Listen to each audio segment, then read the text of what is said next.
आज हमारे सामने एक चीज है, एक किताब। लेकिन ये कोई मामूली किताब नहीं है।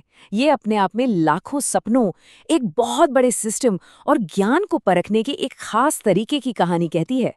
चलिए इसको और करीब से समझते हैं। पहली नज़र में देखने पर ये बस एक और स्टडी गाइड लगती है ना? छत्तीसगढ़ में किसी सरकारी नौकरी का सपना देखने वाले स्टूडेंट के लिए। और हाँ, ये है भी वही। पर जरा सोचिए, ये सिर्फ कागज और स्याही नहीं है, ये उम्मीद है। एक पूरी पीढ़ी की आकांक्षाओं का आईना है, और ये उस सिस्टम की झलक भी है जो तय करता है कि कौन कामयाब होगा। तो हमारा सवाल बस ये नहीं है कि ये किताब एग्जाम पास करने में कैसे मदद करती है, बल्कि सवाल ये है कि ये परीक्षा हॉल के बाहर की दुनिया के बारे में हमें क्या बताती है। ये हमारी पढ़ाई, हमारी एम्बिशंस और हमारे समाज के बारे में क्या सिखाती है।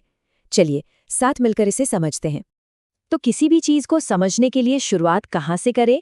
सबसे पहले इसके कवर से ही करते हैं। आइए इसके हर एक हिस्से को ध्यान से देखते हैं। जरा इस कवर को ध्यान से देखिए। इस पर जो भी लिखा है, हर एक शब्द उसका एक मतलब है। ये सिर्फ एक अच्छा डिज़ाइन नहीं है, बल्कि ये उस स्टूडेंट से किया गया एक वादा है जो इसे खरीदता है, कामयाबी का वादा। तो देखिए, कवर ही सब कुछ बता रहा है। सबसे पहले छत्तीसगढ़, मतलब जगह पता चल गई। फिर विषय, इतिहास, भूगोल, जनजातियां, ठीक है। और लक्ष्य क्या है? CGPSC pre exam. और सबसे जरूरी बात, एग्जाम का फॉर्मेट कैसा होगा? इम्पॉर्टेंट ऑब्जेक्टिव, मतलब सब कुछ बिल्कुल साफ साफ पहले पन्ने पर ही लिखा है। तो सवाल ये है कि आखिर इस जैसी किताबों की इतनी ज़रूरत, इतनी डिमांड क्यों है? इसका जवाब उस बड़ी चुनौती में छिपा है जिसके लिए ये तैयारी करवाती है, CGPSC परीक्षा। इस पूरी चुनौती की जड़ में है MCQ यानी मल्टीपल चॉइस क्वेश्चन। ये नॉलेज को टेस्ट करने का एक ऐसा फॉर्मेट है जहां सिर्फ सही जवाब जानना काफ़ी नहीं है, आपको दिए गए ऑप्शंस के जाल से सबसे सही जवाब को चुनना है। मतलब ये ज्ञान से ज़्यादा स्ट्रैटेजी का खेल है। और यहीं पर सारा खेल बदल जाता है। ये फॉर्मेट गहरी समझ से ज्यादा इस बात पर जोर देता है कि आप कितनी तेजी से फैक्ट्स याद कर सकते हैं। बस ये एक रेस है स्पीड और एक्यूरेसी की। और इसी वजह से एक पूरी इंडस्ट्री बन गई है जो रटने की इस कला पर ही चलती है। और ये किताब, ये उसी इंडस्ट्री का एक बहुत जरूरी टूल है।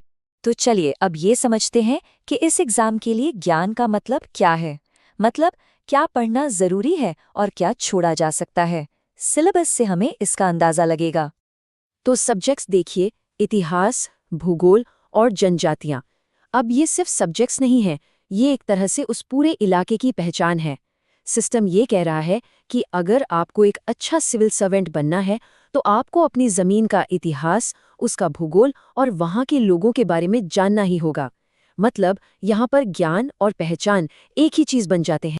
और यहीं पर इस पूरी प्रक्रिया का निचोड़ दिखता है। समझिए, एक इलाके की अपनी जो जीती जागती पहचान है, उसका इतिहास, उसके लोग, उसको कुछ स्टैंडर्ड फैक्ट्स में बदल दिया जाता है। और एक नेशनल लेवल की नौकरी पाने के लिए आपको अपनी लोकल जड़ों को इसी स्टैंडर्ड फॉर्मेट में याद करना पड़ता है ना? ये एक दिलचस्प बात। अब मार्केट में तो ऐसी बहुत सारी किताबें हैं, तो कोई स्टूडेंट इसी किताब पर भरोसा क्यों करे?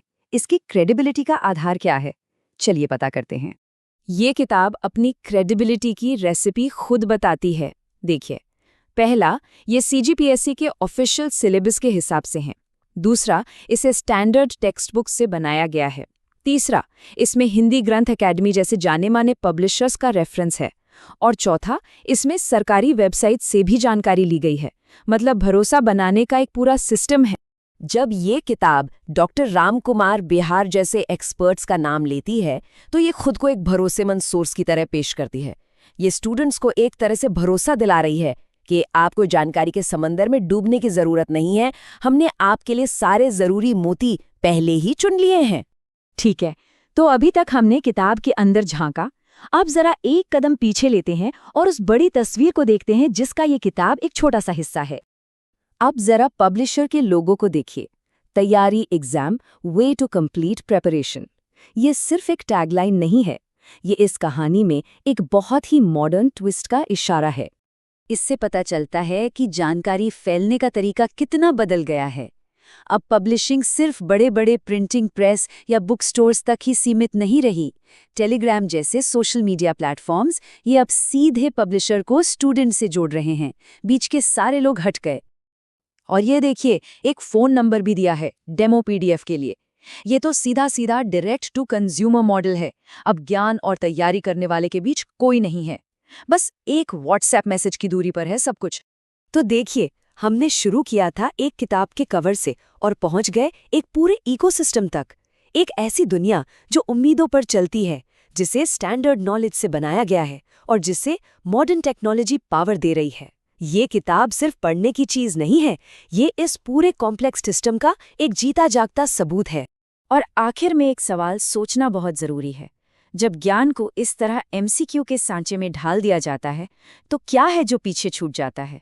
कौन सी कहानियां, कौन से विचार हैं जो इस स्टैंडर्डाइज्ड टेस्ट में कभी जगह ही नहीं बना पाते? इस पर सोचिएगा जरूर।